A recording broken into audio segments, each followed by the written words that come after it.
Já está ocupando o seu lugar à mesa e para proferir a conferência de abertura do terceiro módulo de 2017 da Escola Judicial, com o tema Processo do Trabalho na Espanha e a Litigiosidade, o excelentíssimo juiz da Câmara Social do Tribunal Superior de Justiça de Castilha-La Mancha e professor da Universidade Castilha-La Mancha, Jesús Ramón Rentero Rover.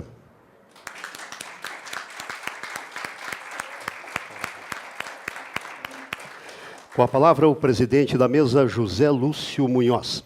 Excelentíssimo juiz do trabalho da Espanha, nosso querido colega Jesús Ramón Rentero Rover, a quem cumprimento nesse momento, e desde já agradecendo muito a sua presença, a sua vinda, o carinho com que atendeu o nosso pedido. Muito obrigado, mais uma vez. Seja bem-vindo, espero que também desfrute da sua estadia conosco aqui. Prezados colegas, eu gostaria de fazer uma saudação, porque, basicamente, esse é quase o nosso último evento da gestão, porque o próximo será um encontro institucional que é mais dirigido pela própria Associação de Magistrados, embora com a nossa coordenação ainda da escola, e teremos algumas participações específicas, mas propriamente uma atividade da escola, propriamente dita acadêmica, institucional, e de treinamento, de discussões, debates, esse seria o nosso evento. E eu não poderia deixar de agradecer a parceria da minha querida e mentirosa colega, diretora da Escola Judicial, doutora Mari Heleda Migliorini. Se tem alguém que deve agradecer muito essa parceria, sou eu. Eu já disse mais de uma vez que o Papai do Céu tem sido muito bom comigo porque tem colocado pessoas boas na minha vida. E você não precisa ser bom, você precisa ser amigo de quem seja bom o suficiente. E eu tenho tido essa sorte, e a Mari foi um desses presentes que eu ganhei. A ideia da escola tem sido, nesses anos, com a doutora Mari, proporcionar alguns aspectos. Primeiro, ter a Constituição como guarda-chuva de nossas atividades, termos sempre que se vá debater algum tema técnico, o ponto e o contraponto, termos a necessidade de valorizar os nossos colegas. Então, muitos foram chamados a participar como expositores, debatedores, presidentes de mesa, sumuladores de todos os nossos temas aqui, ou seja, diversos colegas tiveram participação efetiva nesses 2 anos nossos aqui, e também trazer pessoas diferentes, não sempre os mesmos, tendo uma rotatividade, porque são visões diferentes, pessoas que ocupam cargos importantes, não apenas pela importância do cargo, mas sim pelas matérias que esses cargos importantes acabam manejando no dia a dia. Então, por isso, é importante ter o acesso do que se passa no TST, no Conselho Nacional de Justiça, no Supremo. E também uma visão internacional, para que a gente tenha uma noção maior da nossa atividade, para a gente ter a noção, como diria o João Luque, que a gente não é um grãozinho de areia, apenas. A gente faz parte de um continente, e é bom ter essa conexão e aqui a presença dos nossos colegas internacionais, que já trouxemos Argentina, Escócia, Alemanha, Espanha, agora Itália, Canadá e... esqueci alguém. Estados Unidos. E depois é engraçado, porque falam assim, a Justiça do Trabalho é uma jabuticaba. É uma jabuticaba que nasce na Alemanha, na Escócia, no Reino Unido, na Espanha, na Argentina, enfim, em diversos locais, a nossa jabuticaba. Então, sem maiores delongas, eu sei que estamos todos ansiosos para ouvir o nosso expositor, que viajou bastante, muitas horas de voo para estar aqui conosco. E um evento desse tamanho, algumas vezes, tem algumas complicações. A gente estava até celebrando que nós íamos passar o nosso último evento sem nenhum problema de logística.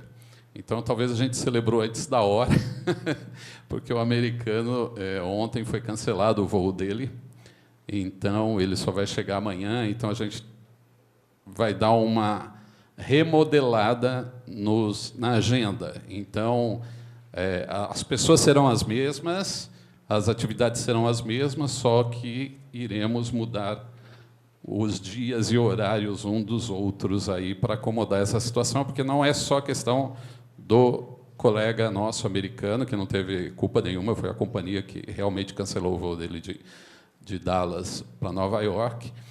E a partir daí nós também tivemos que remodelar os tradutores, porque um é tradutor do francês, o outro é do inglês, o outro é do italiano. E aí, para combinar agora as agendas de quem vai falar onde, então a gente está trabalhando nisso, mas no final vai dar tudo certo. Então, eu gostaria só de apresentar oficialmente o nosso colega, Jesus Ramon Renteiro Rovere. Uma simpatia enquanto pessoa, a gente teve essa oportunidade de desfrutar disso, né, doutora Mari? Quem esteve com ele nesses 2 dias aqui em Florianópolis, já visitou nossas instalações, a Matra, o tribunal, enfim, bastante delicado e gentil. Ele é magistrado em Albacete, na Câmara Social do Tribunal Superior de Justiça de Castilha-La Mancha. É professor adjunto da Universidade de Castilha-La Mancha desde 1993, na Faculdade de Relações de Trabalho e Recursos Humanos.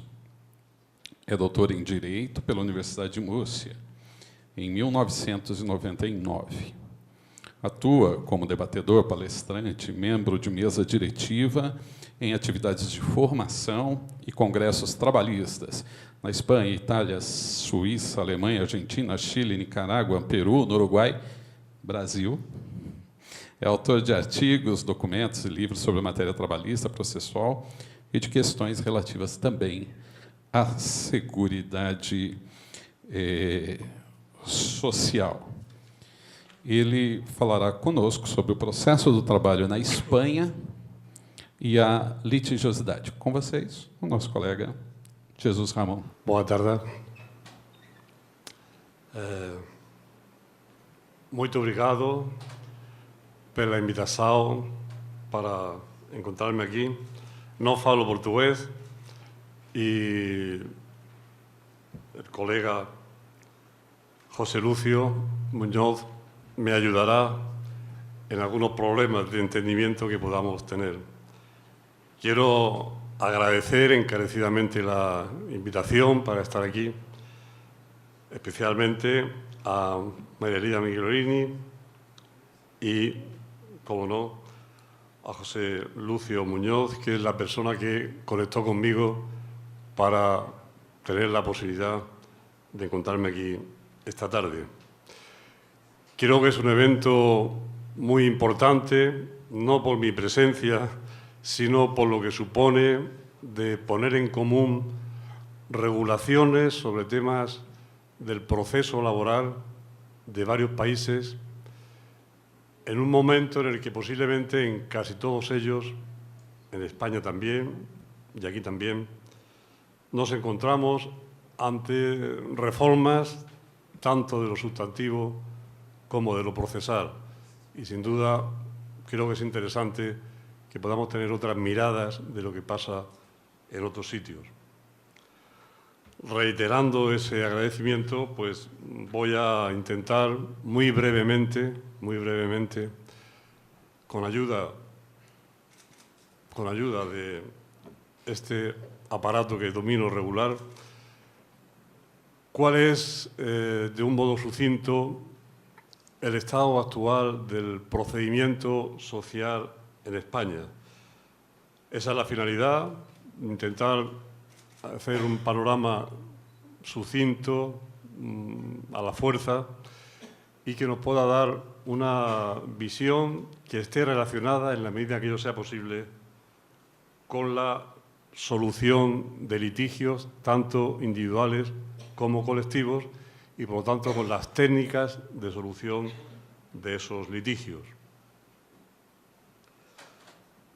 Nosotros hemos tenido reformas muy importantes en nuestra legislación laboral, tanto en la sustantiva como en la procesal, desde el año 2010. Y eso se nota, como creo que finalmente se podrá concluir, esa es mi opinión, y los datos estadísticos lo avalan, en un incremento de la litigiosidad, por un lado, y en una disminución de los derechos laborales de los trabajadores, por otro. Esa es la realidad, que no nos gusta, pero es la realidad que desde 2010 se ha implantado en nuestro país, y en la que los jueces laborales, los magistrados laborales, pues estamos inmersos porque es nuestro trabajo intervenir e intentar solucionar estas situaciones de conflictos. Partiendo de que en España, en concreto, nos encontramos con una planta judicial con un número de jueces laborales muy insuficiente.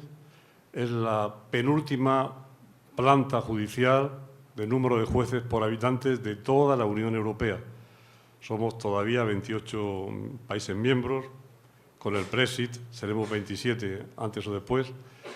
Y España ocupa la penúltima plaza en ese listado de proporción entre el número de magistrados por cada 100.000 habitantes.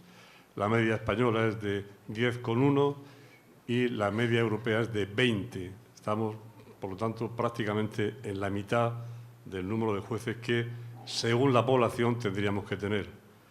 Con el añadido de que en España la litigiosidad es muy importante. Hay una gran tradición de reclamar, como ahora veremos, y eso hace que no solo en función de la población, sino en función de la litigiosidad, la situación pues sea un poco complicada. Y la buena voluntad o el esfuerzo de los interlocutores sociales y de los órganos judiciales no es suficiente para solucionar buena parte de estos problemas. Dicho esto, voy a enumerar simplemente cuál es la normativa básica que rige el procedimiento social en España desde una perspectiva general y desde una perspectiva particular. Desde una perspectiva general, pues la norma básica es la Constitución española de 1978, que es posible y acabe modificándose, pero aún mantiene su texto prácticamente inalterado, y que tiene algunos preceptos que son esenciales, tanto para la jurisdicción laboral como en general para la tutela judicial efectiva. Y es el derecho de todas las personas, que incluye, por lo tanto, y es muy importante, a toda persona extranjera que se encuentra prestando su trabajo en España, lo haga de manera legal o lo haga de manera irregular. Tiene derecho al acceso a la tutela judicial y los órganos judiciales españoles estamos obligados a dispensársela con independencia de que su estadía en España sea legal o no sea legal. Otra norma fundamental que es de carácter general, que se aplica para todos los órdenes jurisdiccionales, es lo que se denomina Ley Orgánica del Poder Judicial, que regula la estructura judicial, pero tiene también algunas normas de índole procesal.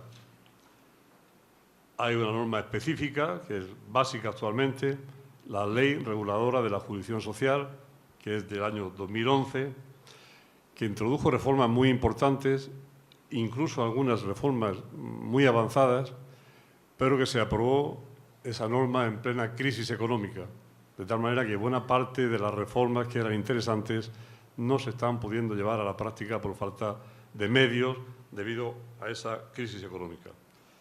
Finalmente, hay otras dos normas que tienen un carácter general, no son específicas del proceso social, que es la Ley de Enjuiciamiento Civil, una norma supletoria para todos los órdenes jurisdiccionales, y otra norma muy importante en lo social, que es la llamada Ley de Asistencia Jurídica Gratuita, que incluye dentro de su marco de regulación incluye ese derecho a la asistencia jurídica gratuita a todos los trabajadores y a todos los beneficiarios de las prestaciones de la Seguridad Social, y también, y es importante, a los sindicatos.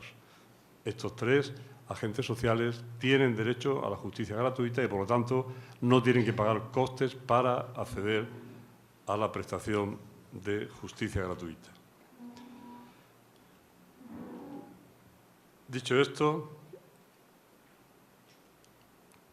voy a intentar, muy de pasada, aludir a cuál es la estructura judicial actual en España.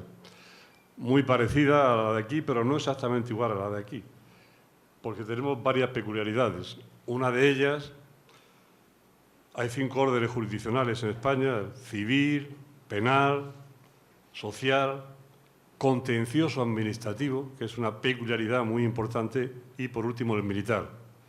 Y como una peculiaridad jurisdiccional distinta, tenemos un proceso constitucional, porque nosotros tenemos un control de la constitucionalidad concentrado, no es un control difuso como tienen ustedes y otros países, sino que el control de constitucionalidad de las leyes en nuestro país solamente lo puede hacer el Tribunal Constitucional.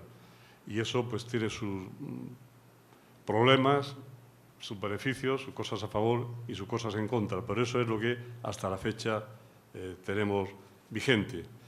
Uno de los problemas graves es que es un tribunal que está, por su origen, bastante mediatizado por los partidos políticos, y eso es muy complicado, Pero esa es la realidad que ahora mismo tenemos. Lo importante que yo resaltaría es que existe una jurisdicción contencioso-administrativa que resuelve los litigios de trabajo relacionados con retribuciones, condiciones de trabajo, etcétera, de los funcionarios públicos, que tienen especialmente esa competencia atribuida a los órganos judiciales de los contenciosos administrativos. No acuden, por lo tanto, a la jurisdicción laboral, ni tampoco a la civil, como parece que es el sistema que se utiliza y que se aplica en Brasil. Esto genera a veces problemas de determinación de cuál sea la jurisdicción realmente aplicable a determinados problemas, porque no siempre está claro si el vínculo jurídico entre quien da trabajo y quien lo presta es laboral o es por cuenta del Estado o es autónomo, y eso, pues como pasa en todos los ámbitos de la jurisdicción de todos los países, pues genera problemas y lo que denominamos allí peregrinajes jurisdiccionales para ver primero qué jurisdicción es la que resulta ser la adecuada. La estructura jurisdiccional, ya estrictamente laboral, social, tiene 4 grandes núcleos de intervención. En primera instancia, lo que allí se denominan, el equivalente a las varas en Brasil, juzgado de lo social. Es el órgano judicial de primera instancia donde, según las materias, a veces es el único órgano judicial que interviene, porque en algunas materias no hay recurso contra la decisión de esos juzgados de lo social. En segundo escalón, en segundo nivel, están los tribunales superiores de justicia de cada una de las 17 comunidades autónomas. Yo trabajo en el Tribunal Superior de Justicia de la Comunidad Autónoma de Castilla-La Mancha. Básicamente, estos tribunales de segundo nivel ven recursos contra las sentencias de los juzgados de lo social, de ese primer escalón, cuando la materia hace posible ese recurso, ese acceso a recursos al Tribunal Superior. Hay luego un órgano judicial peculiar que se llama la Audiencia Nacional, que tiene competencias para todo el Estado, solo para determinadas materias que van a afectar por su peculiaridad al conjunto de todo el Estado. Convenios colectivos que tienen un ámbito estatal y determinados conflictos que tienen un ámbito estatal. Eso se ve como órgano de primera instancia ante esa Audiencia Nacional que tiene una sala de lo social. Y por último, tenemos el Tribunal Supremo, que tiene varias salas, y una de ellas es la Sala de lo Social, la Corte Suprema en Brasil, que unifica la doctrina, de tal manera que cuando hay sentencias de distintos tribunales superiores de cada una de esas 17 comunidades autónomas, si Cataluña no se va, y cuando hay contradicción entre sentencias de un tribunal superior y sentencias de otro tribunal superior sobre la misma cuestión, de hecho, pues el Tribunal Supremo unifica la doctrina y dice cuál es la adecuada como solución ya vinculante para todos los órganos judiciales. Y por último, que es muy importante para nosotros, porque cada vez está teniendo más importancia, es la incidencia jurisdiccional europea. Nosotros estamos integrados en la Unión Europea desde el año 1986 y la Unión Europea tiene un tribunal único, Tribunal de Justicia de la Unión Europea de Luxemburgo, que tiene una función jurisdiccional muy importante de unificar la interpretación del derecho comunitario, vinculando a todos los órganos judiciales de los 28 Estados miembros de la Unión Europea y a todos los poderes públicos de los 28 Estados miembros de la Unión Europea. De tal manera que una sentencia de ese tribunal, interpretando su propia norma comunitaria, hay bastantes normas comunitarias sobre materia laboral, esa interpretación puede dar lugar a que los Estados miembros tengan que modificar su legislación interna, porque los jueces estamos obligados a no aplicar nuestra legislación interna si va en contra de la interpretación que haya dado el Tribunal de Justicia de una determinada norma comunitaria. Recientemente ha habido un caso, lo resalto como emblemático, de 2 sentencias del Tribunal de Justicia de la Unión Europea de septiembre de este mismo año, que ha obligado a modificar las condiciones de la extinción del contrato de trabajo de los trabajadores interinos, que en España, que tenemos el índice de temporalidad más alto de la Unión Europea, ha obligado a modificar las consecuencias de todas las reclamaciones de trabajadores que, estando vinculados interinamente, han visto extinguida su relación. Antes no tenían derecho a ninguna indemnización, ahora tienen derecho a una indemnización porque el Tribunal de Justicia de la Unión Europea ha entendido que esa circunstancia de que no se les indemnizara va en contra de una directiva comunitaria. Y eso, por lo tanto, ha modificado el derecho interno y la aplicación del derecho interno de los 28 Estados miembros. Son, por tanto, sentencias muy importantes, que tienen una trascendencia muy importante. Junto a este Tribunal de Justicia de la Unión Europea, hay otro tribunal que interviene solo en cuestiones de derechos humanos, Tribunal de Estrasburgo, Tribunal Europeo de Derechos Humanos, que interviene, y es importante una faceta de este tribunal, también a petición de parte, a petición individual, en cuestiones relacionadas con la aplicación de los convenios de derechos humanos. De tal manera que también las sentencias que dicta este Tribunal Europeo de Derechos Humanos vinculan a los 47, si no me equivoco, 47 estados de Europa que han firmado la Convención de Protección de Derechos Humanos y que están vinculados por el resultado de esas sentencias sobre derechos humanos de este tribunal, que a veces dicta sentencias sobre materias laborales o de seguridad social. Acaba de dictar una muy interesante de un caso relacionado con Rumanía y que afecta a todos los países miembros del Consejo de Europa, sobre el tema del control de los ordenadores por parte del empresario. Un tema muy interesante, en qué medida puede el empresario controlar el uso del ordenador por parte de un trabajador y utilizarlo para sancionar a ese trabajador. Ha elaborado una doctrina muy interesante. En España se mantenía justa la contraria y, por lo tanto, ya se tiene que modificar la interpretación que hacían los órganos Tribunal Supremo y Tribunal Constitucional sobre esa posibilidad de control de los ordenadores por parte del empleador. Por tanto, una importancia a destacar la intervención de esta Corte Europea en materia de derechos humanos. Y hay otra intervención de una Comisión Europea de Derechos Sociales que, si bien no dicta sentencias, dicta lo que denominan resoluciones que, sin embargo, vinculan también a todos los poderes públicos de la Unión Europea. No entro en más detalle porque faltaría tiempo y creo que me estoy casi pasando un poco de tiempo, pero es muy importante ver cómo tenemos esa repercusión también procesal, porque sobre todo el Tribunal de Justicia de la Unión Europea, y es importante eso destacarlo, solo interviene en el 90% de sus actuaciones judiciales a instancia de la petición de un órgano judicial. No acuden particulares. Es un órgano judicial de cualquiera de los 28 Estados miembros lo que le plantea al Tribunal de Justicia de la Unión Europea una interpretación sobre una norma. Para esa interpretación, aplicarla entonces ese órgano que ha planteado la duda en la resolución de un litigio propio.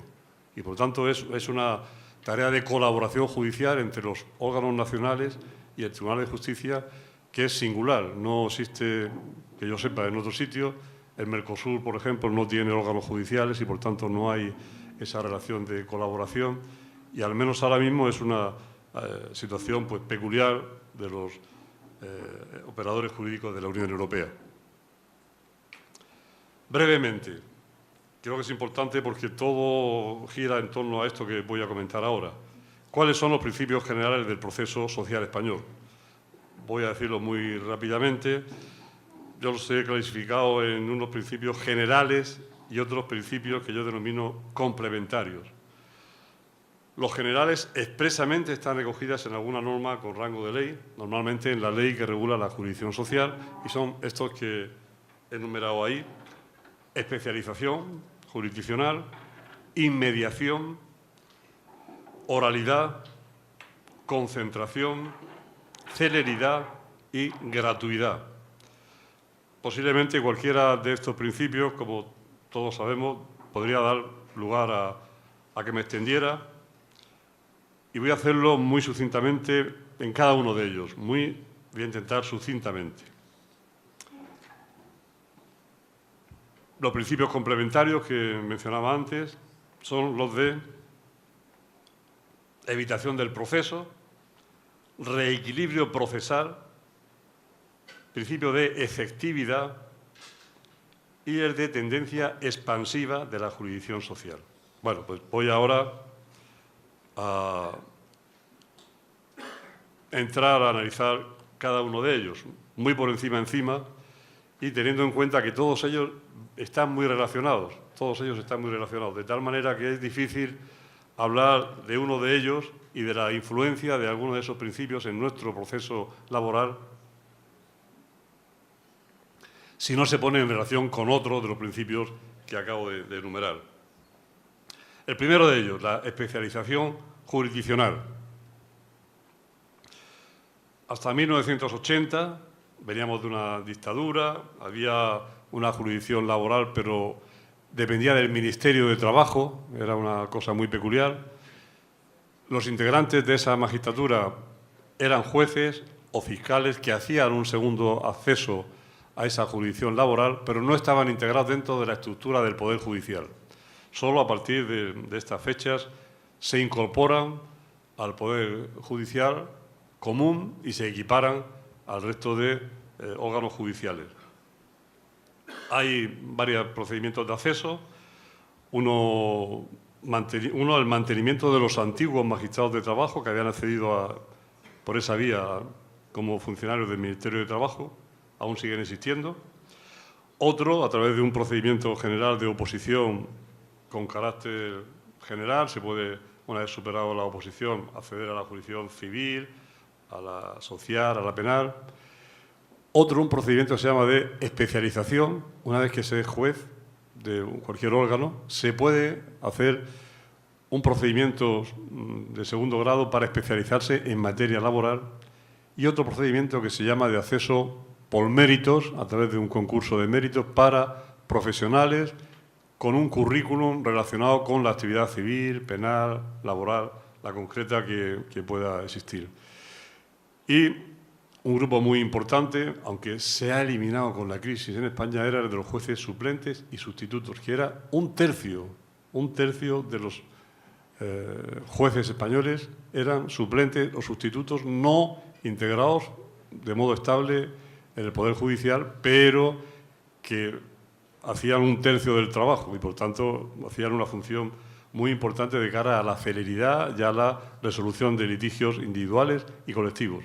Con la crisis han desaparecido y, por tanto, ha disminuido de una manera importante el número de personas, el número de funcionarios que se dedican a la resolución de conflictos judiciales con las mismas garantías que los titulares funcionarios públicos. Siguiente principio, que es interesante, el principio de inmediación. ¿Qué quiere esto decir? Pues que todas las actuaciones judiciales, y ahora después lo veremos porque están muy relacionados unos principios con otros, todas las actuaciones judiciales se tienen que realizar a presencia judicial, a presencia del titular o del órgano colegiado si actúa como órgano de instancia, y por tanto todas las actuaciones que se vayan a verificar se hacen a su presencia o se hacían a su presencia y avalaba la firma del titular del órgano judicial esa actuación. Desde la reforma de los años 2012 se han trasladado, se han traspasado algunas de las competencias que eran propias del órgano judicial a lo que se denomina en nuestra estructura procesal secretario judicial o, en la actualidad, letrado de la Administración de Justicia, al cual serán atribuidas algunas competencias que eran propias del órgano judicial y que ahora es ese funcionario del Ministerio de Justicia, no por tanto integrado en el ámbito judicial, quien decide sobre la admisión de la demanda, admisión de pruebas, admisión de recursos, admisión de ejecuciones. Si bien es cierto que en el caso de inadmisión se puede recurrir ante el órgano judicial, pero es ese funcionario el que tiene ahora atribuidas todas esas competencias. Por lo tanto, si bien la mediación se sigue manteniendo, ya hay muchas cosas que el juez no las ve. Las ve solo si se recurre por las partes la decisión de ese funcionario, de ese órgano judicial.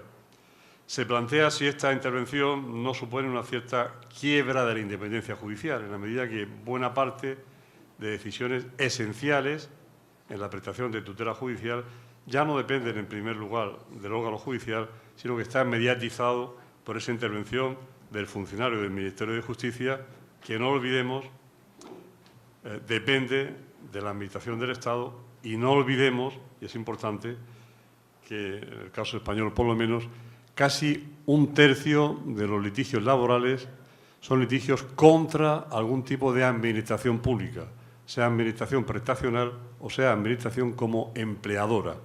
Y todo eso pues genera ciertas distorsiones o por lo menos cierta suspicacia en las personas cuando interviene con esta posibilidad de tomar decisiones un funcionario no judicial, sino dependiente del Ministerio de Justicia.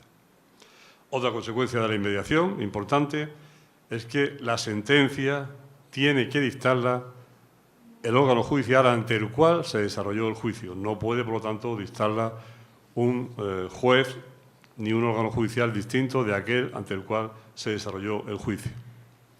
Esto está muy relacionado con el siguiente principio, que es el de oralidad. El principio de oralidad comporta,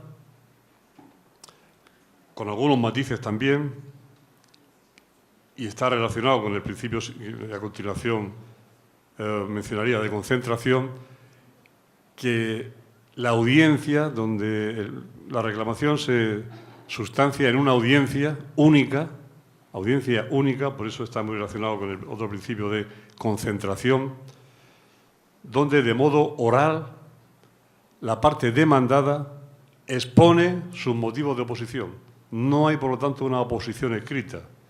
No hay una oposición escrita. Cuando se presenta una demanda, se da traslado de la demanda a las partes demandadas. Las partes demandadas pueden pedir la práctica de prueba que necesite citación, pero no presentan oposición escrita a la demanda. Esa oposición se hace en el propio acto de juicio. Eso, sin duda, también ayuda a la celeridad, que es otro de los principios que ahora comentaré brevemente, pero introduce ciertos problemas, que es el problema de que la parte demandante no sabe hasta el momento del juicio qué excepciones puede alegar la parte demandada. Y, por lo tanto, como en el acto de juicio es cuando se practican todos los medios de prueba, teóricamente tiene que ir con prueba preparada por si se le alega alguna excepción de caducidad, prescripción, falta de reclamación de trámites previos, etcétera, porque eso, la parte demandante, solo se entera en el acto de juicio, cuando se expone oralmente los motivos de oposición. Esto da lugar a que exista una cierta crítica doctrinal sobre este exceso de oralidad en ese trámite de la oposición a la demanda y ha dado lugar a alguna elaboración jurisprudencial, sobre todo cuando la parte demandada es una administración pública, sea como empleadora o sea como gestora de alguna prestación, y es que para poder utilizar excepciones en el acto de juicio tiene que comunicarlo previamente por escrito, o bien en la contestación a una reclamación que previamente tiene que presentar el demandante, o bien mediante un escrito donde simplemente se detalle las excepciones que se piensan utilizar. Siguiente principio, distinto al que existe en el proceso laboral en Brasil, es el de concentración. Quiere esto decir que todas las actuaciones se hacen en una única audiencia, No hay, por lo tanto, audiencias varias para admitir testigos, para luego... Es una única audiencia, no hay una audiencia, como ahora después también mencionaré, para intentar conciliación. Hay una única audiencia donde ahí se realiza toda la actividad procesal. Lo adelanto ya, en esa misma única audiencia también el órgano judicial puede intentar una conciliación, pero se hace en ese mismo acto de audiencia de vista pública. Se indica a las partes si hay posibilidad de algún tipo de conciliación, de acuerdo, y si no hay acuerdo, pues se pasa al acto de vista, se practican los medios de prueba, se exponen las excepciones, los motivos de oposición, se practican las pruebas y hay luego unas sucintas conclusiones de cada una de las partes y, salvo que el órgano judicial de oficio decida practicar algún medio de prueba, que puede hacerlo, ahí concluye el acto de juicio y queda visto para que se dicte la sentencia. Por lo tanto, es un proceso interesante desde el punto de vista de la celeridad, porque evita diversas citaciones para cada una de las diversas audiencias que podría existir. ¿Dos? Bueno. Dentro de este mismo ámbito de la concentración, pues habría algunas otras cosas a tener en cuenta, porque la concentración tiene también varias manifestaciones, y una de ellas es la de concentración de diversas acciones en un solo acto de juicio, de tal manera que cuando existe más de un demandante, normalmente trabajadores, a partir de un determinado número se concentran en un solo acto de juicio la reclamación de todos ellos de modo obligado, con unas consecuencias respecto a la obligación de elegir representantes, etcétera, que no voy a entrar porque no tengo tampoco mucho tiempo. Y una manifestación también de esto es una modalidad procesal peculiar que existe en nuestro derecho social, que es lo que se denomina la modalidad de conflicto colectivo, que son procedimientos que sirven para interpretar el alcance de una determinada norma colectiva o de una decisión empresarial que tenga alcance colectivo, de tal manera que en ese procedimiento colectivo la decisión judicial que se alcanza afecta a todo ese colectivo de empresarios y trabajadores afectados por ese trámite de conflicto colectivo que se concentra en un solo proceso. Celeridad. Muy rápidamente. Intento de evitar nulidades que sean innecesarias. Los plazos en general son breves, aunque no se cumplen. Se intenta digitalizar trámites y comunicaciones. Funciona bastante mal, pero bueno, es un intento también encaminado a la celeridad. Se rechazan las peticiones de las partes que sean meramente dilatorias, que pueden dar lugar a la declaración de temeridad de quien haya incurrido en esas actuaciones dilatorias. Y también, pues, otras dos posibilidades de que alguna sentencia en la materia impide que se pueda recurrir, la dictada por el juzgado de lo social, y va en esa misma línea de la celeridad resolutiva, y también la obligación que antes mencionaba de acumular las reclamaciones cuando sean más de 10 trabajadores a través del desarrollo del proceso por un representante. Otro principio matizado es de la gratuidad. La gratuidad es para el trabajador y para el beneficiario de la seguridad social y también para el sindicato cuando litiga como tal sindicato, no para el empleador. El empleador no tiene, en principio, derecho a justicia gratuita y tiene, por lo tanto, que hacerse cargo de costes, depósitos, consignaciones, etcétera, salvo que acogiéndose a la Ley de Asistencia Jurídica Gratuita, porque su situación económica esté en un marco que viene legalmente previsto, pues se le pueda conceder ese beneficio también de asistencia jurídica gratuita a un empleador siempre que lo pida desde el inicio del procedimiento y acredite que se encuentra en esa situación de falta de medios suficientes para litigar. En todo caso, esta gratuidad es matizada porque se puede condenar al trabajador cuando ha actuado de modo temerario o con mala fe a través de una imposición de multa que lleva aparejada ese reconocimiento de la temeridad, el pago de los honorarios del letrado de la otra o las otras partes. Por lo tanto, solo en esos casos de declaración de temeridad puede el trabajador tener que hacerse cargo de determinados gastos, aunque no se aplica con mucha frecuencia.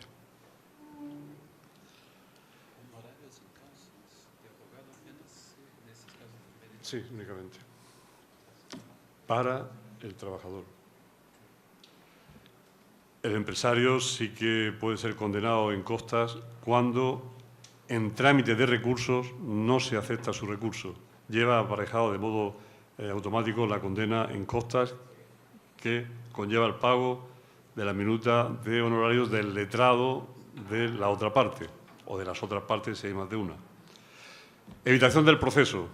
Bueno, pues hay varios mecanismos de intentos de conciliación obligatoria, antes de interponer la demanda, no para todas las materias, pero sí para muchas de ellas. Ese intento de conciliación obligatoria no es judicial, se hace ante un organismo administrativo. Cuando se demanda a la Administración, sea como empleadora o sea como prestadora de prestaciones de seguridad social, no hay que intentar conciliación, sino interponer una reclamación previa ante esa Administración pública. Son mecanismos para intentar evitar la interposición de la demanda. La eficacia es escasa porque ese intento obligado de conciliación no suele dar resultado, salvo que ya previamente las partes hubieran hablado y tuvieran prácticamente acordado el contenido de esa conciliación, y entonces sí que evita el tener que interponer la demanda. Pero las estadísticas nos dejan constancia de que no se consiguen muchas conciliaciones, insisto, salvo las que ya van de mutuo acuerdo para conseguir formalizar la conciliación que permite acceder a la prestación de desempleo.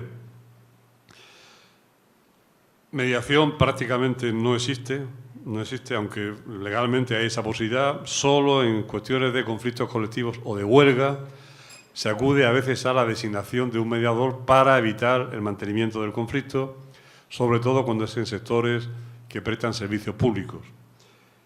Y arbitraje, salvo en temas de elecciones sindicales, que hay un procedimiento especial donde intervienen árbitros expresamente ya integrados en una bolsa de árbitros solo para esa cuestión de elecciones sindicales, no es frecuente que se acuda al mecanismo del arbitraje laboral, salvo en algunos conflictos de algunas empresas muy grandes, etcétera, porque el arbitraje es privado y hay que pagarlo, y son costes importantes que hace que su eficacia, por ahora, no sea especialmente resaltable.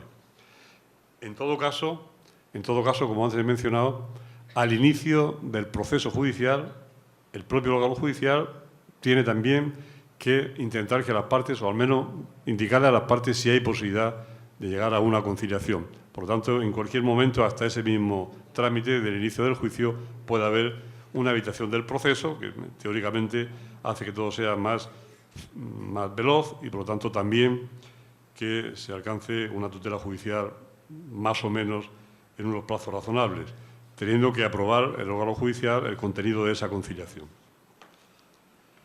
Otros principios que tienen otra importancia discutida en algunos ámbitos, en otros establecidas de modo legal.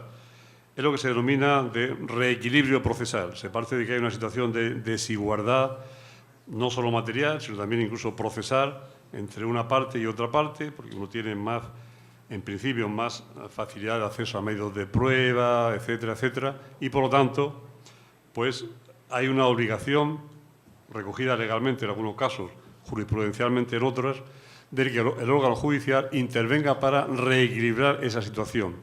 Una manifestación de eso, ¿cuál es? La de la subsanación de errores u omisiones que puedan contener la demanda.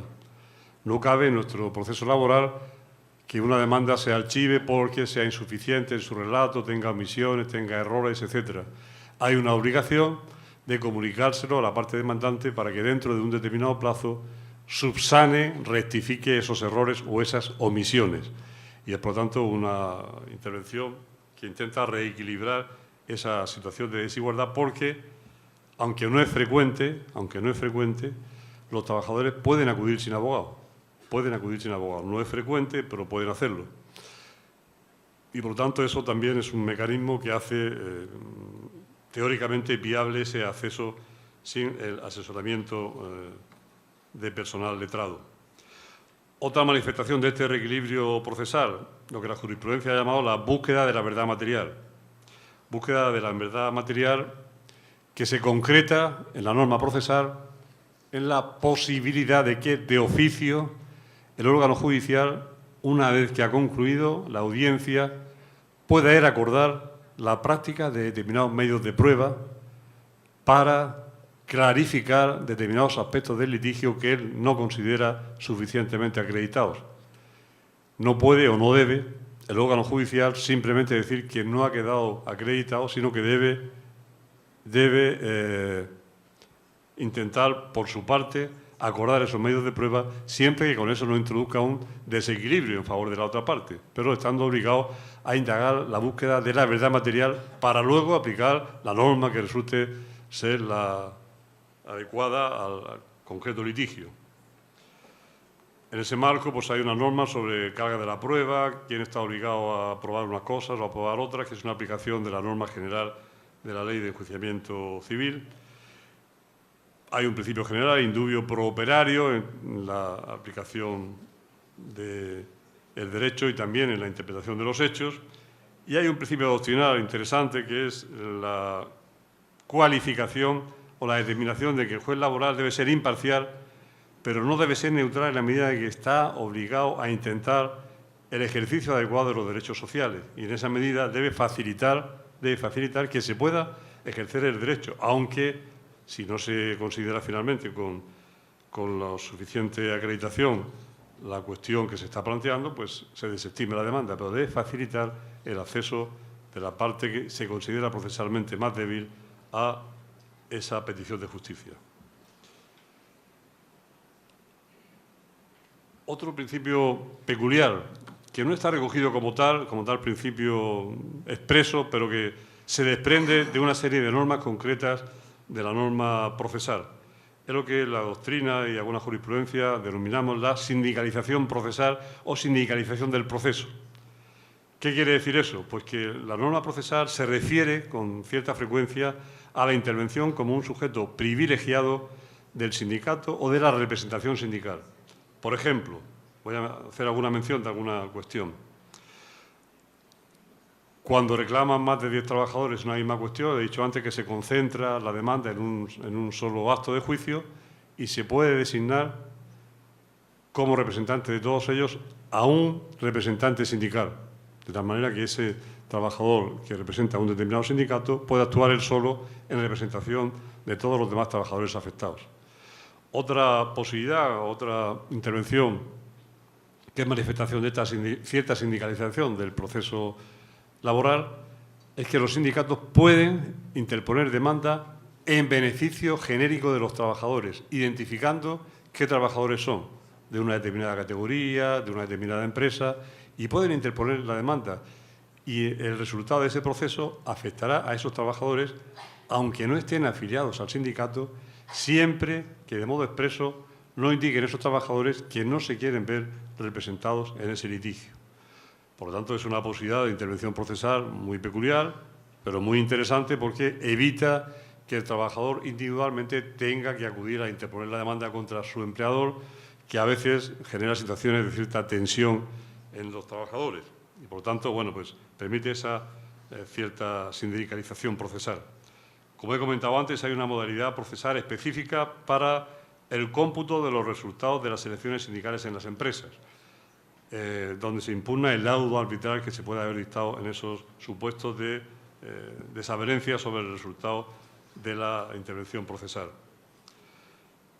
Hay una modalidad de conflicto colectivo que he mencionado antes, que están legitimados solo los órganos de representación de los trabajadores o los sindicatos. Únicamente ellos pueden interponer esa modalidad procesal de conflicto colectivo y, por lo tanto, también es una situación privilegiada que permite que, sin duda, haya un protagonismo sindical en el marco del proceso laboral.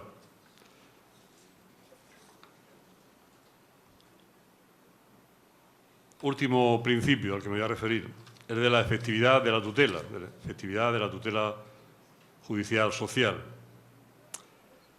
Varias manifestaciones de esa efectividad de la tutela, que se refiere con carácter general el artículo 24 de la Constitución, y ahora particularizado ya en el proceso social. Pues lo que nosotros denominamos la ejecución de oficio, a diferencia de aquí, o a diferencia de lo que era aquí, una vez instada, es decir, que el órgano judicial no es el que toma la decisión de ejecutar la sentencia, tiene que ser la parte a la que le comunica, le insta, le requiere a que cumpla, se requiera de la otra parte a que cumpla la sentencia. A mí me parece muy interesante, hoy me lo comentaba el juez Muñoz, esa situación que existía aquí de que de oficio el órgano judicial requería el cumplimiento. Yo creo que es muy interesante, es más interesante que lo que nosotros tenemos. Pero bueno, como pasa con casi todo, pues casi todo es discutible y esto sin duda pues también es discutible. Nosotros estamos acostumbrados a que se tenga que pedir la ejecución y una vez que se ha pedido, todos los trámites posteriores sí que son ya de oficio. Ya es el órgano judicial el que tiene que indagar bienes, verificar los bienes, nombrar peritos, valorar los bienes, etcétera, etcétera, etcétera, hasta lograr hacer efectiva la sentencia o hasta, que es un trámite que pongo en relación con este principio de efectividad de la tutela, hasta que se declare total o parcialmente la insolvencia del empresario. Puede ocurrir que no se logre hacer efectiva la totalidad de la condena contenida en la sentencia y que quede una parte parcialmente sin verificar su efectividad y, por tanto, parcialmente insolvente. Bueno, ahora después me reiteraré una última cosa en esto. En relación con esta cuestión de la efectividad y de la ejecución de oficio, etcétera, está el hecho del interés legal una vez que existe una sentencia firme hasta el momento del cumplimiento final y exacto del alcance de condena de la sentencia. Pero hay una cuestión muy interesante que creo que en Brasil no existe y es lo que se considera como una responsabilidad subsidiaria de una institución de garantía, que en España existía antes de que nos incorporáramos a la Unión Europea, pero que la Unión Europea también la regula, que es la existencia de una institución de garantía para los supuestos de insolvencia del empleador, de tal manera que, si finalmente la sentencia no logra hacerse efectiva en todo o en parte, y dentro de ciertos parámetros cuantitativos, esa institución de garantía, que en España se llama Fondo de Garantía Salarial, se hace cargo del pago de esas cantidades no ejecutadas que no ha sido posible ejecutar por parte del órgano judicial, subrogándose en el lugar del crédito del trabajador, de tal manera que esa institución de garantía, si la empresa finalmente viniera a mejor fortuna, se le pudieran localizar fondos, puede el fondo de garantía entonces resarcirse de esas cantidades de las que se ha hecho subsidiariamente responsable. Es verdad que queda una parte, o puede quedar una parte, que no es eficaz ni por la vía judicial ni por la vía de intervención de este Fondo de Garantía Salarial, porque tiene un límite cuantitativo en relación con las cantidades adeudadas por indemnizaciones de despido. Hay un equivalente máximo a lo que suponga una anualidad del salario. Por lo tanto, lo que puede acceder del equivalente a una anualidad del salario no se hace responsable subsidiario el Fondo de Garantía Salarial. Y en lo que sea de salarios vencidos, que tampoco se hayan podido hacer efectivos tras la reclamación judicial, pues también hay un límite del equivalente a 120 días de salario. Por lo tanto, también el exceso quedaría sin percibir en favor 120 días de salario. Y eso también calculado sobre un tope del equivalente a lo que es el doble del salario mínimo interprofesional por cada uno de esos días. De tal manera que si se tiene una retribución superior, ese exceso tampoco se hace cargo el Fondo de Garantía Salarial y queda como un salario, como un crédito en favor del trabajador, pero incobrado, ni con cargo al empleador ni con cargo al Fondo de Garantía Salarial. Habría otras muchas cosas que yo creo que sería interesante quizá también mencionar, pero hay tiempo escaso y voy a 5 minutos. Bueno, yo creo que no sé, primero espero que me hayan entendido un poquito por lo menos. Si no fuera así, lo siento, porque ya dije que no falaba portugués. Me encantaría, pero no tengo esa cualidad. Espero que haya servido de algo, una cierta comparación, sobre todo de las cosas que no sean iguales. Cada cual tenemos nuestra tradición jurídica, nuestras dificultades, nuestros problemas, nuestras expectativas, y eso hace que posiblemente ninguno estemos muy conformes con lo que pasa en nuestros respectivos países y que a veces envidiemos cosas que pasan en otro país, como a veces a nosotros nos envidian cosas que pasan en el nuestro.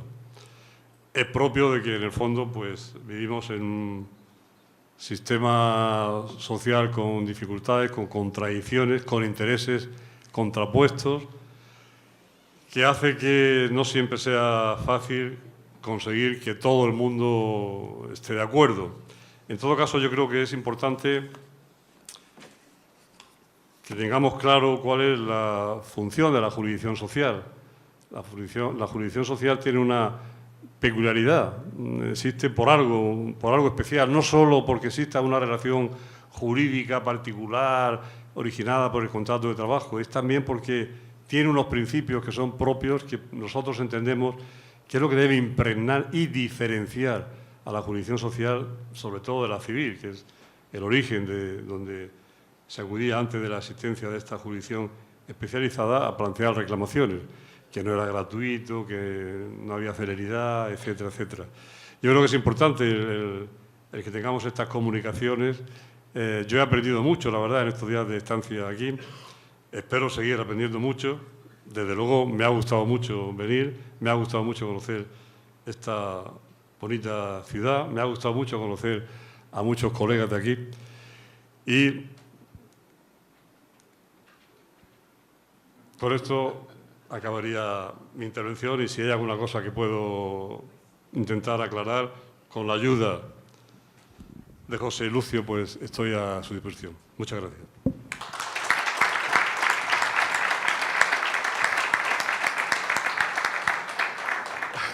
Muchas gracias, Jesús. Ha sido muy esclarecedora su presentación. Y hay un costumbre acá de hacernos un pequeno resumo de la exposição. Então, vou fazê-lo agora. E pido licença, 2 minutos, não mais. Então, aqui apenas rapidamente um resumo básico para a gente reorientar a exposição do nosso colega e professor da Universidade de Castilha-La Mancha, Dr. Jesus. Ele começou sua exposição apresentando as normas básicas do direito social, lá, em especial a questão da justiça do trabalho, trazendo a Constituição, a lei orgânica, a lei regulatória, a lei de assistência jurídica gratuita. Mostrou um pouquinho a estrutura judicial, com a pluralidade jurisdicional de lá, o processo constitucional com controle concentrado, que é diferente do nosso, tem um processo para a discussão das questões constitucionais. Trouxe também o problema da definição de competência, até dando a denominação de uma peregrinação jurisdicional em busca do órgão competente, quando se tem dúvidas a respeito de ser um empregado autônomo, ou um empregado, no nosso caso, seletista, aqui, né, similar, com vínculo de contrato de trabalho, ou mesmo um empregado público. Apontou a questão da competência do Tribunal Supremo como unificador da jurisprudência dos tribunais superiores para toda a Espanha, com obrigatoriedade de ser seguida essa definição. Trouxe a questão interessante do Tribunal de Justiça da União Europeia, que unifica todo o entendimento da jurisprudência aplicável para todos os 28 ou 27 países, agora com a saída do Reino Unido, e com aplicação obrigatória em todos eles. Não é? E trouxe também a circunstância peculiar de colaboração, em que um tribunal interno pode suspender a resolução do caso e chamar o Tribunal Constitucional, o Tribunal Europeu, Tribunal de Justiça da União Europeia, para interpretar aquele caso antes de julgá-lo. Então, o tribunal suspende a aplicação, consulta o Tribunal da União Europeia e depois volta a tramitar naquele caso. Deu um exemplo do Tribunal de Justiça da União Europeia, no que se trata dos empregados temporários, no caso da Espanha, em que não previa nenhuma verba, no caso extra, nenhuma indenização, no caso da rescisão do contrato, e o Tribunal de Justiça da União Europeia disse que isso não poderia ser, que teria que ter uma indenização, e aí a Espanha teve que mudar esse entendimento por conta disso. Trouxe também a questão do Tribunal Europeu de Direitos Humanos e explicou para nós os princípios aplicáveis ao processo social, que são similares aos brasileiros, né, os gerais e os complementares. Trouxe a questão da especialização da jurisdição, né, social ou trabalhista como um princípio, né, desde 1980. A imediatividade, eu só vou abordar os aspectos que são curiosos ou diferentes um pouco, que foi a imediatividade que foi mitigada um pouco com a presença agora de um funcionário do Ministério da Justiça dentro dessas lides para aceitar ou não a lide, e isso acabou retirando cerca de 1/3 dos poderes de um juiz laboral, e talvez ele possa explicar nas perguntas, quando há esses conflitos, como que se resolve. Trouxe a questão da concentração, no caso de uma decisão se aplicar a todo o coletivo de empregados da mesma empresa, ou mesmo setor. Apontou que honorários advocatícios seriam devidos em caso de abuso por parte das partes. A existência de árbitros apenas para eleições sindicais ou grandes contratos, nos demais não teria a existência de árbitro, por conta principalmente do custo da arbitragem, comparado com o acesso gratuito da justiça social. A intervenção judicial para se manter o equilíbrio processual, sanando omissões dentro do processo, ou para os casos em que as partes atuam sem a presença de advogado, que são raros.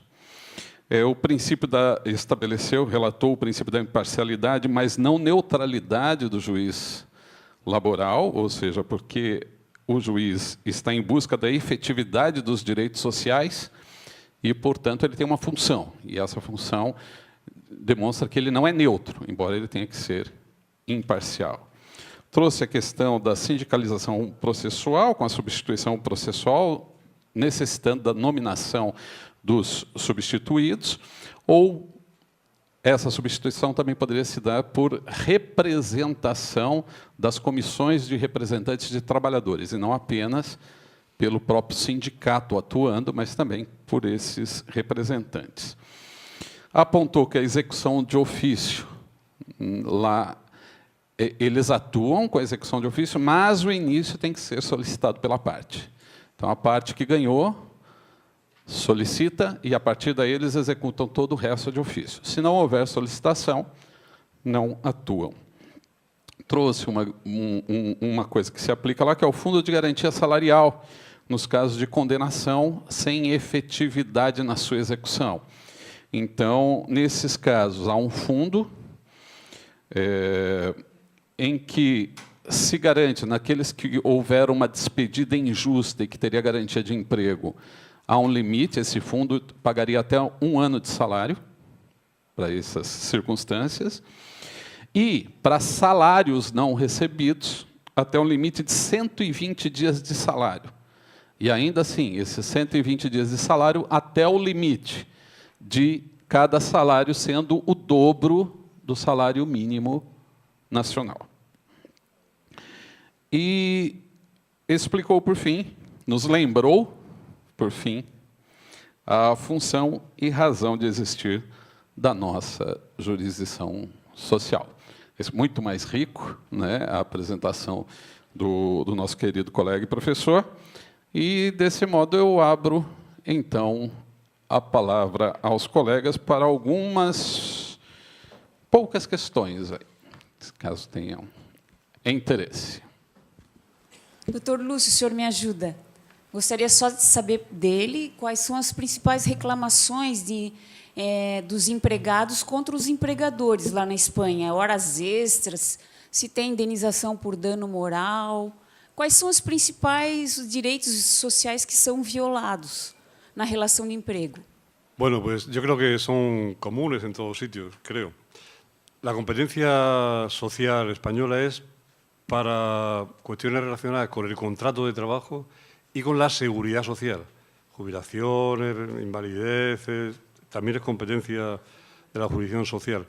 Y también todo lo relacionado con la prevención de riesgos laborales, tanto de trabajadores con contrato de trabajo como, eso es una novedad de la ley del 2011, temas de prevención de riesgos laborales de los funcionarios públicos. Por eso ese problema que hay a veces de determinar cuál es la jurisdicción competente. Ahora hay un litigio que va increciendo, que es todo lo relacionado con el acoso laboral en el trabajo. Sí. Y eso se está calificando como un riesgo laboral, Y, por lo tanto, situaciones que antes no se hacía caso, no se reclamaba, se entendían como enfermedad común, ahora se están trayendo a la jurisdicción social. No son muchas, pero va creciendo mucho, en relación con ese acoso muy normal en el ámbito de las administraciones públicas, donde hay tensiones propias de los cambios políticos y que el rango superior en relación con el rango inferior en una determinada administración, pues genera tensiones de estas características y se están llevando a la jurisdicción social como un problema, porque es verdad que existen normas que obligan a la empresa a evitar ese riesgo, y eso está recogido como un riesgo en el trabajo. No es que sean muchas estas en concreto, pero lo traigo porque van creciendo mucho. Dejando eso de lado, pues lo normal son reclamaciones sobre despidos individuales o colectivos, muchos temas de seguridad social, sobre calificación de situaciones de invalidez para el trabajo, total, parcial o absoluta, y muchas reclamaciones de diversos aspectos salariales, complementos de nocturnidad, de peligrosidad, horas extraordinarias, impagos salariales, convenio que realmente resulta aplicable si uno u otro, es una discusión muy frecuente, cuando hay externalizaciones de servicios y hay sucesión de contratas, hay siempre muchos litigios en relación con qué convenio colectivo es el que hay que aplicar y, por tanto, qué salario. Si el convenio colectivo de la empresa saliente o el convenio colectivo de la empresa entrante que se ha quedado con la contrata. Y eso está generando muchos litigios, muchos, individuales y colectivos. A veces, a través de esa modalidad que comentaba antes del conflicto colectivo, se resuelve, pero no se cuantifica. Una vez resuelto qué convenio será aplicable, la empresa puede ser que no lo quiera aplicar de modo pacífico. Y entonces cada trabajador afectado por esa sentencia de conflicto colectivo tiene que acudir a su demanda individual pues reclamando los concretos conceptos salariales del convenio colectivo que se ha considerado que finalmente era el aplicable. Me imagino que más o menos como ocurrirá en casi todos lados. Nosotros tenemos un índice de temporalidad muy grande, el más grande de la Unión Europea. Contratos irregulares, muchos de ellos, ilegales, muchos de ellos, pero esa es la realidad. A veces se hacen contratos de media jornada, pero se trabaja toda la jornada. Por eso genera muchísima litigiosidad. Cuando acaba el contrato, el trabajador muchas veces reclama porque impugna que realmente existiera la causa temporal. Hacía el trabajo ordinario, en jornada ordinaria, e impugna que eso fuera un trabajo a media jornada y por una circunstancia concreta. Y eso también genera mucha litigiosidad que se enmarca dentro de la modalidad procesal de despido. Casi la mitad de los despidos, de las demandas por despido, por extinción del contrato que se plantean, son cuestiones relacionadas con la temporalidad, que suele ser en gran medida también con la administración pública,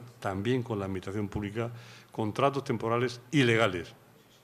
Por eso la sentencia esta del Tribunal de Justicia de la Unión Europea ha sido muy importante, porque, curiosamente, han sido 3 sentencias de la misma fecha, las 3 resolviendo dudas procedentes de órganos judiciales españoles, y los 3 casos las empleadoras eran empleadoras públicas, las 3. Las 3 incumplían la ley, las 3. Entonces, bueno, eso es más o menos lo que creo yo que es más frecuente. Alguma dúvida aqui na resposta? Não. Não. Então, tá bom. Boa tarde. Queria agradecer ao Dr. Jesus pela brilhante exposição.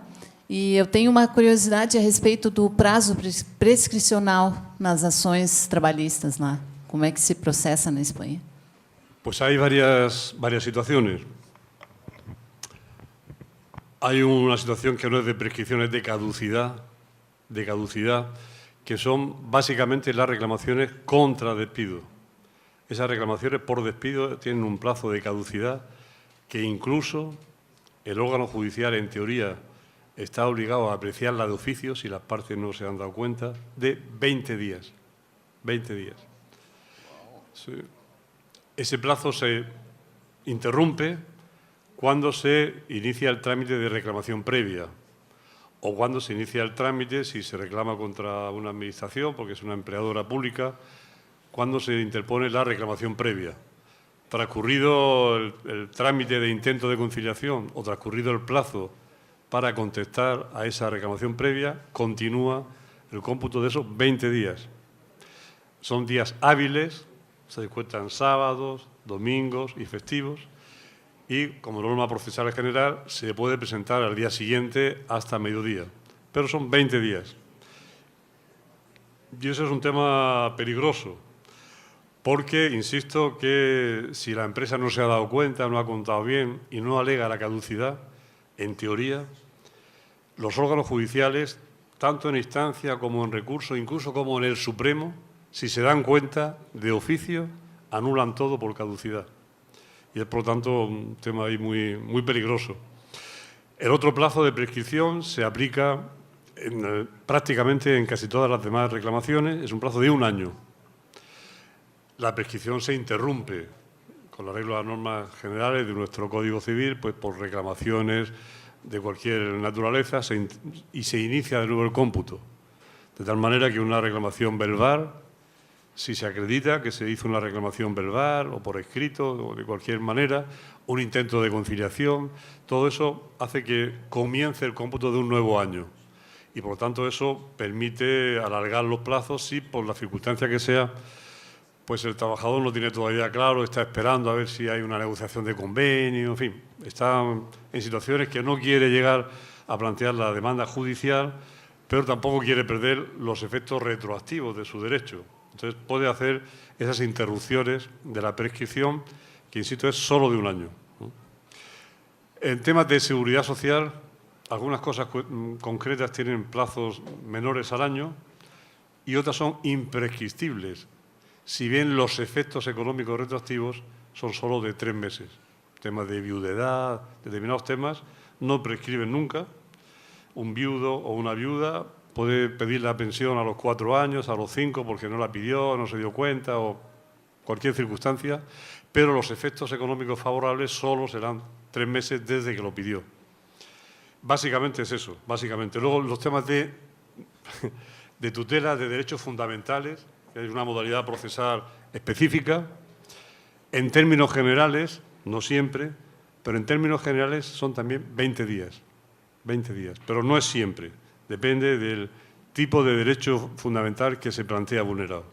Me pregunta José Lucio si esos 3 meses se aplican solo a los efectos retroactivos de la prestación de viudedad cuando se ha pedido pasados 3 meses desde el fallecimiento. No hay plazo la puede pedir cuando quiera, al año, a los 2 años, a los 3 años, pero los efectos económicos retroactivos solo serán de 3 meses, desde el momento en que lo ha pedido. Si lo pide nada más fallecer, no hay problema. Por ejemplo, horas extras no pagas. Sí. Si yo estoy trabajando 5 años, ingreso con la solicitación, ¿recibo por cuánto tiempo? Sí, todas las reclamaciones salariales, aunque el plazo se puede interrumpir, pero es de 1 año. Me pregunta el problema de las horas extras que no se reclaman y pasa 1 año, pasan 2, pasan 3 y de pronto dice voy a reclamar todas las horas extras o cualquier otro concepto salarial, nocturnidad, toxicidad, solo se puede reclamar el último año. Hay una excepción muy interesante porque su origen está también en el Tribunal de Justicia de la Unión Europea. Es el tema relacionado con las vacaciones. Nosotros teníamos una norma que impedía reclamar el derecho a disfrutar las vacaciones si había concluido el año. El 31 de diciembre, si no se había reclamado el derecho a disfrutar las vacaciones, se había perdido el derecho a disfrutar las vacaciones. El Tribunal de Justicia, ya hace tiempo, incluso ese derecho no se interrumpía por el hecho de encontrarse enfermo el trabajador o la trabajadora. Si estaba enfermo varios meses y no había disfrutado las vacaciones, llegado el 31 de diciembre perdía las vacaciones de ese año que no hubiera disfrutado por estar enfermo. Ya alguna sentencia del Tribunal de Justicia de la Unión Europea dijo que eso no era así y que si no se había podido disfrutar por estar enfermo, se tenía derecho, una vez que recuperara la salud, que fuera dado de alta por los servicios médicos, a entonces solicitar las vacaciones que no había podido disfrutar. Pero ahora incluso sentencias del Tribunal de Justicia dice que eso también debe aplicarse al supuesto de que no se hayan disfrutado las vacaciones sin culpa de él, aunque ya haya concluido el año. De tal manera que eso permite una cierta acumulación de periodos de vacaciones para el año siguiente, siempre que el no disfrute no haya sido por culpa del trabajador o la trabajadora. Y se ha tenido que modificar entonces esa regulación que teníamos, que el plazo era dentro del año se podía reclamar, pero transcurrido el año no. Cosa distinta es si lo que se reclamaba era conceptos de las vacaciones, de retribución de las vacaciones que no se habían incluido. Eso, como es una reclamación salarial, hay un plazo del año. Y por lo tanto, pues se tenía 1 año para poder reclamar, aunque ya fuera el año siguiente, determinados conceptos que habría que haber incluido en la retribución de las vacaciones y que no se hubieran incluido. Para despedida arbitrária, 20 dias. Morreu. Decadência. Né? Depois tem uma discussão com relação a verbas salariais. Verbas salariais eu posso pleitear em 3 meses e pego o último ano. Certo? Depois nós temos as questões de férias. Férias, você teria 1 ano para requisitar o seu período de férias anteriores. Se não solicitar aí, morreu. O que tem uma exceção é quando se está enfermo, que o Tribunal da União Europeia admitiu que se possa passar esse período e obter o período de férias.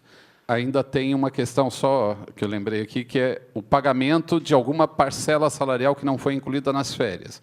Aí segue a regra geral, que é de 1 ano. Você tem 1 ano, você pode pleitear o último ano trabalhado. E agora, a do Grácio, doutor Grácio. Sí, cuando se reclaman varios conceptos que se pueden acumular, hasta la ley procesal actual del año 2011, con las demandas de despido no se podía acumular ninguna otra cosa, solo era demanda de despido. Ahora sí, ahora sí. Entonces se puede reclamar en la propia demanda de despido o en una demanda aparte. Y se puede reclamar todo lo que el trabajador considere que tiene derecho, que no le ha retribuido el empresario. Y unas cosas tendrán un plazo, otras cosas tendrán otro, unas cosas se podrán demostrar, otras cosas no se podrán demostrar y, por tanto, se aplican las reglas generales.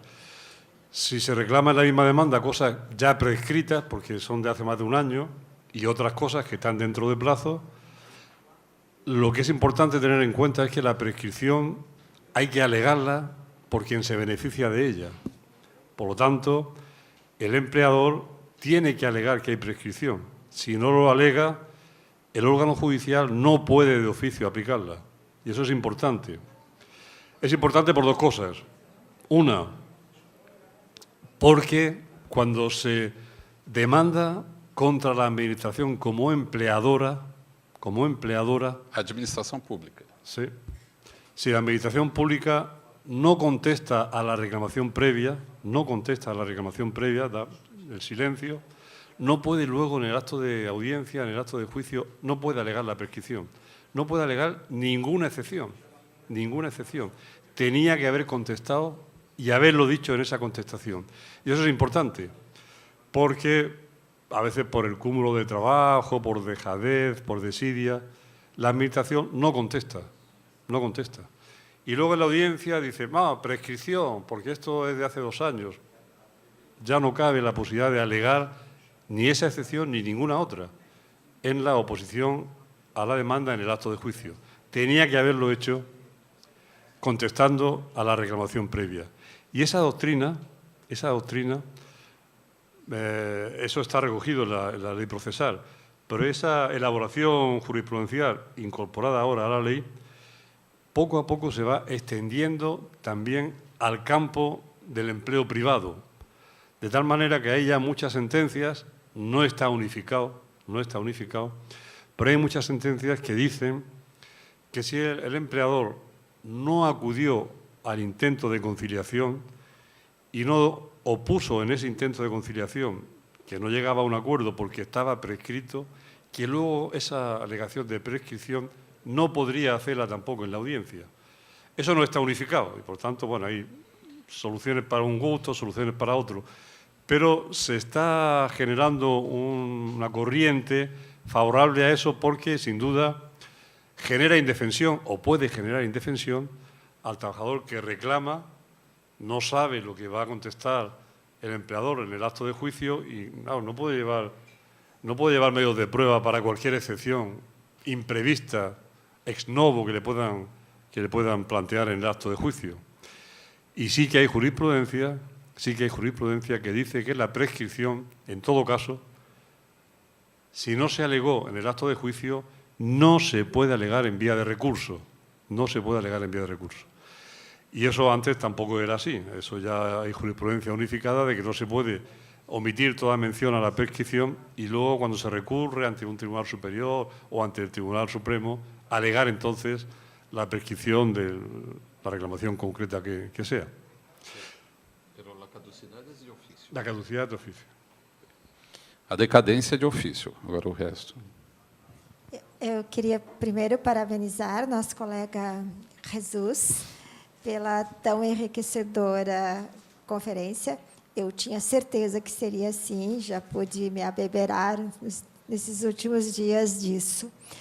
Eu gostaria que o senhor pudesse falar sobre acidente de trabalho e danos morais,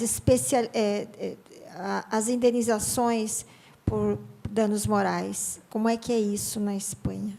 Pues ha habido también una evolución muy interesante porque, como sabemos, de un accidente de trabajo pueden surgir diversos litigios de muchas clases, incluido penal. Un accidente de tráfico con resultado de lesiones, con resultado de muerte, puede ser también un accidente de trabajo. Y de ahí pueden surgir cantidad de problemas derivados del accidente.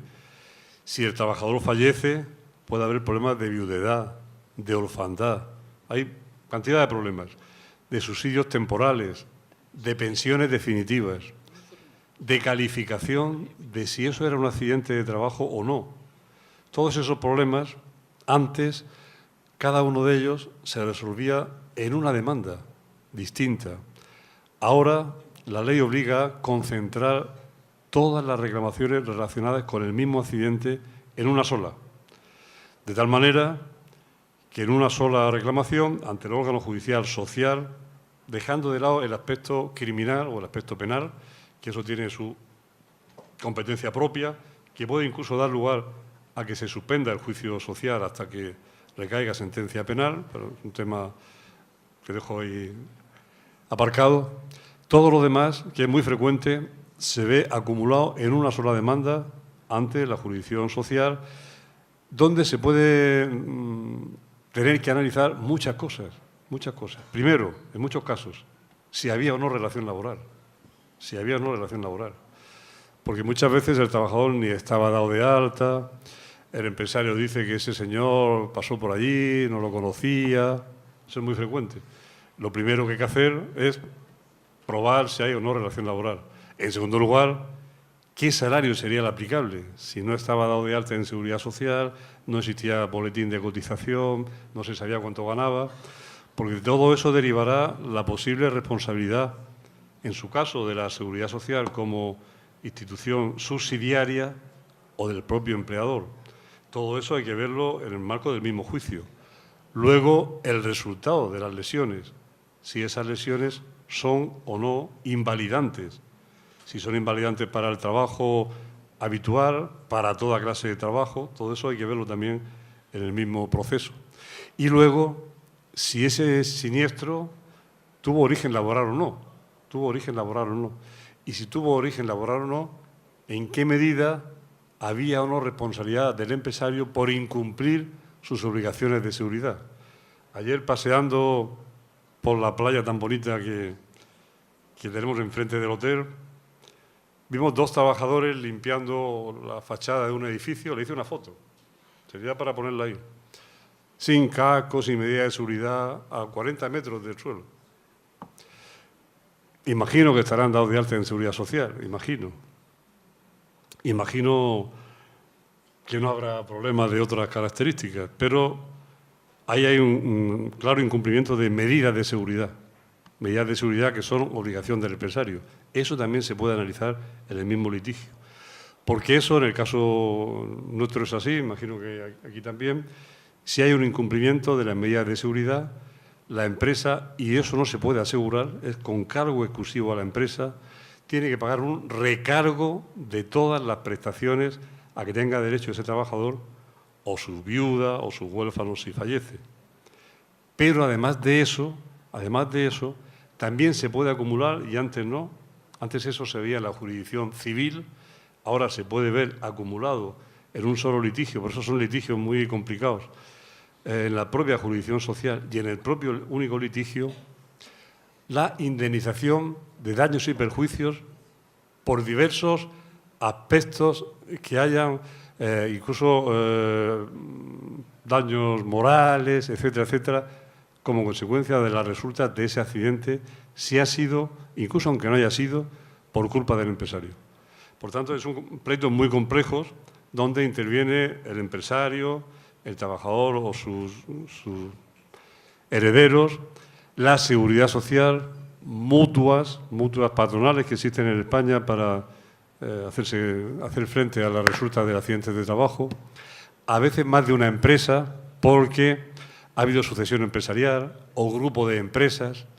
A veces también hay compañías privadas donde el empresario tenía asegurados los riesgos de indemnización de daños y perjuicios, pero en función de que haya más de una empresa privada empresa de seguros, con la que el empleador haya tenido concertado el riesgo, puede acudir al juicio más de una compañía aseguradora, porque el accidente tuviera lugar en una fecha y la determinación de la lesión o el fallecimiento ocurriera en otro momento cuando había otra compañía de seguros privada distinta. De tal manera que estos pleitos son pleitos muy complicados. Yo veía ayer el juicio en la vara donde nos llevó... Jesus, Sim. então, eu poderia dizer, só tem responsabilidade subjetiva quando há acidente ou, né, morte do trabalhador, ou em qualquer hipótese, a responsabilidade civil é subjetiva. Sempre se investiga se houve a culpa. Não há a responsabilidad objetiva do empregador? Bueno, eso se valora en cada caso en función también de cuál haya sido la actuación del propio trabajador. Puede haber lo que se entiende allí como una negligencia profesional, aunque haya habido incumplimiento de obligaciones de seguridad. Si hay una negligencia del propio trabajador en el acaecimiento del accidente, eso se tiene en cuenta y se valora. Si ha habido o no, eso es muy importante, formación del trabajador por parte del empresario para el desempeño del puesto de trabajo, todas esas circunstancias se tienen en cuenta para valorar, junto a esos posibles recargos que recoge la Ley General de Seguridad Social, también las consecuencias civiles de la indemnización de daños y perjuicios. Por lo tanto, no es una respuesta objetiva derivada del mero acaecimiento del accidente. Hay que valorar el conjunto de circunstancias que hayan concurrido. Y, por tanto, son pleitos complejos. Lamentavelmente, No. temos que encerrar essa apresentação. Agradecendo muitíssimo ao colega Jesus, desejando-lhe um bom resto de estadia conosco, desejando-lhe também uma ótima viagem de retorno para a Espanha e que leve todo o nosso carinho brasileiro aqui contigo para esquentar um pouquinho a Espanha. Muito obrigado. Assim, antes disso, eu vou fazer a entrega do certificado de participação.